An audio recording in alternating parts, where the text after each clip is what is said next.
Hey Joe, how you doing today? Hello Dave, how are you? Really good. I've had a chance to look over your self-assessment. Okay. And so to begin today, I'm just going to take you through some of the various points that come out of that. And I'd really like to hear your take, especially on how you feel that this year has gone for you professionally.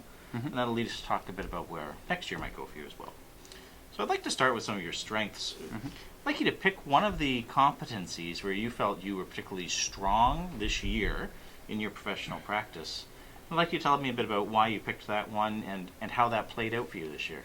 Okay, so domain 1, planning and preparation. 1C, plans with an emphasis upon inquiry, creativity, and innovation. Where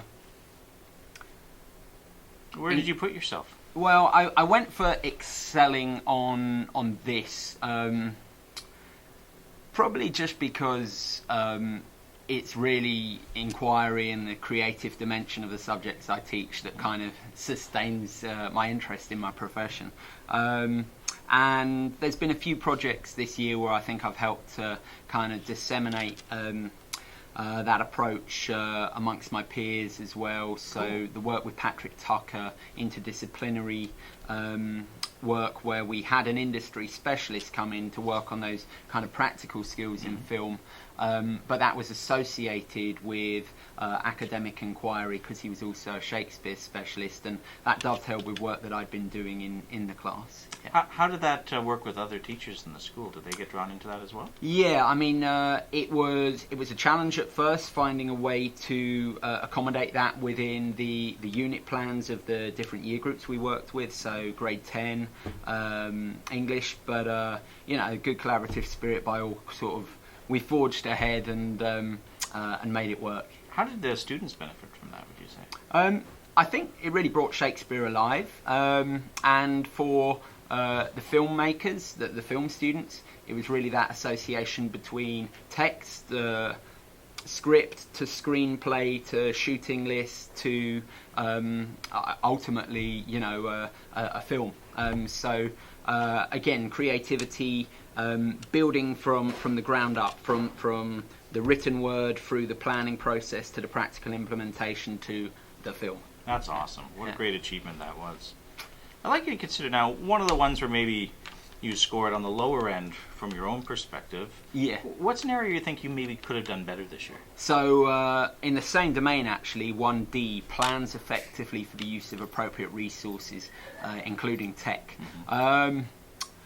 Partly, I think, associated with inquiry and creativity, whilst I do a lot of research into the areas that I'm teaching, so in literature, the texts that I'm teaching and so on, I enjoy an element of spontaneity in the classroom, where often tech approaches involve more forward planning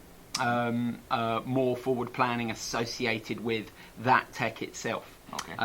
And so one of the ways in which I really gravitate towards tech in a meaningful way is if I get to see it being implemented and see what it can really do in the classroom. So one of my kind of goals emergent from this to sort of develop this area is to get into classrooms more and observe colleagues who are really great at using tech in a creative, inquiring type learning environment.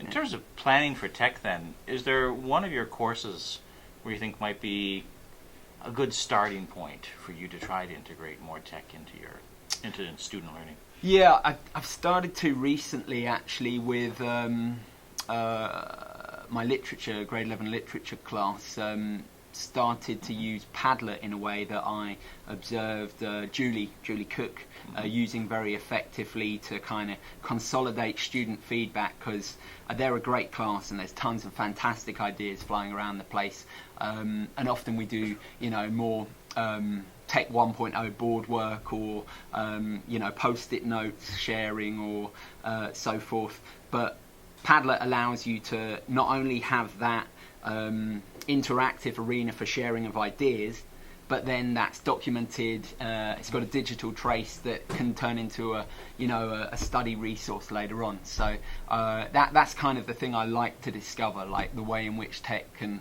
not just be an alternative to another modality, but can really add value, and so that kind of thing. Yeah. Sounds like there's a lot of opportunities there. Yeah, absolutely. Running with that a bit further then, I'd like you to think about getting ready for next year. Okay. And you could reference this particular competency or another one where you felt some growth could be helpful. Yeah. Are there any PD opportunities that we could help you with to help you build more confidence and skills in that area? Yeah, I mean, the Google environment is increasingly something that I'm leaning on for various administrative elements, both in my work in the classroom and my other work as DP coordinator. And so kind of time to focus more on what Google has to offer, because it's you know they're constantly updating and creating new facilities within their platforms, I guess, is something that I'll probably speak to you about supporting me in. Yeah. Google's kind of a big thing. Are there some areas where you feel stronger than others, or others that you think might be beneficial to your practice? Yeah, Google Drive and its facilities, I'm relatively up to speed with. Google Classroom is an emergent skill set for me, so that's something I'm still working on. I think that's true for a lot of people in the school. Absolutely. So I think there'll be a lot of other people exploring that next year as well. So I think there should be a good support network there. Yeah, well, that's nice actually. I guess out of this process, you might be able to direct me towards some peers to whom I could look for collaboration on that. That's the plan. Okay. All right. Hey, thanks for your time. Thanks, today, Joe. buddy. Take it easy. Cheers.